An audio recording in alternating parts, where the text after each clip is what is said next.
how did you come to have the idea to have an NBA team here, the Charlotte Hornets? Well, it goes back to my original dream was to own a Major League Baseball team. That was my goal. It got to the point that I was so determined to make this happen. I just thought, if people loved college ball, they'd love to see the pros play.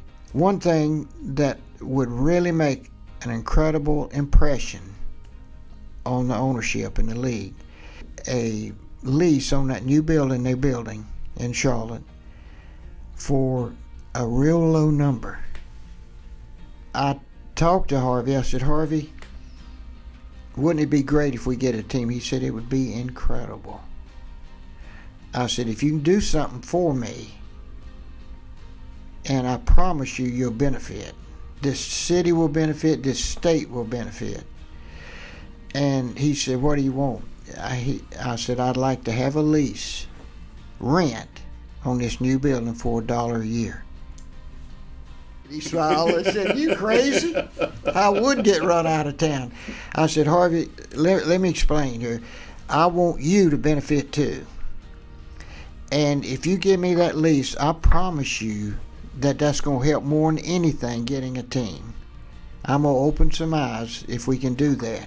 I flew up to New York, and the night before, I stayed in it wasn't one of the nicer hotels. And I remember getting up that morning, and I got on my knees, started praying.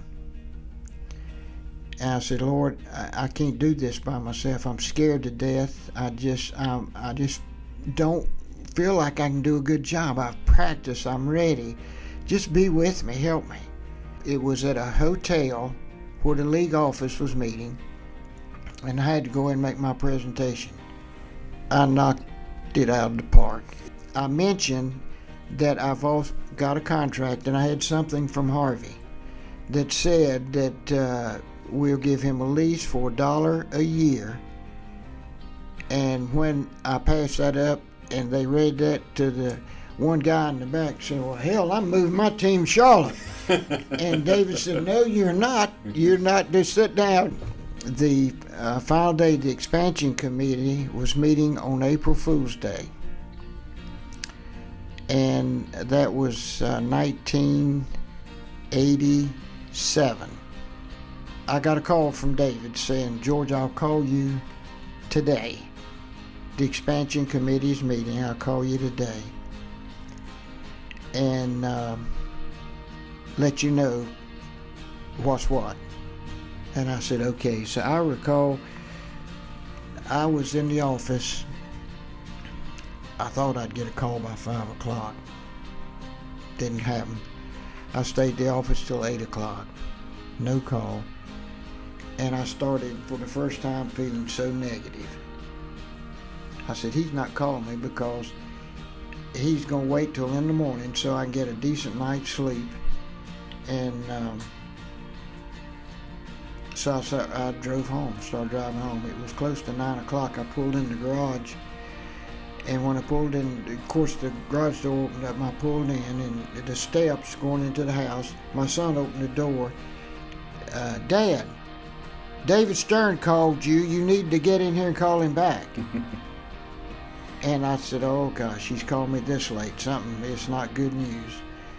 And so I was taking my time getting out, and Chris came opened the door, said, Dad, get in here and call him back. David Stern's the commissioner. I said, Chris, I know who David Stern is. So I decided I was going to get bad. I just knew I was going to get bad news.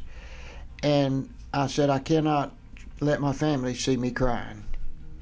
So I got to find a room that's got a private phone in it, and it just so happened that we didn't have cell phones, but in our master bathroom, I had a phone in there.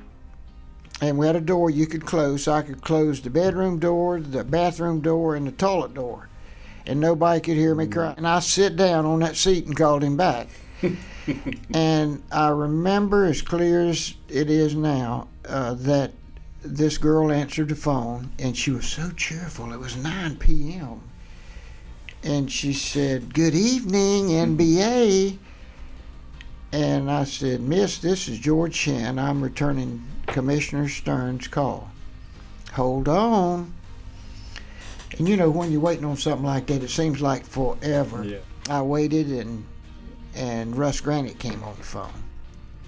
And he said, "George, David's busy right now. You want to hold, or would you like to have me have him call you back?" I said, "No, I don't want to lose connection. No. I want to find out what's going on." I said, "What is going on, Russ?" He said, "David will tell you." If you heard it like that, you would think, "Oh my gosh, it is bad news." And so eventually David came on the phone, and he didn't say hello or anything. He said, "George." And I said, "Yes, David."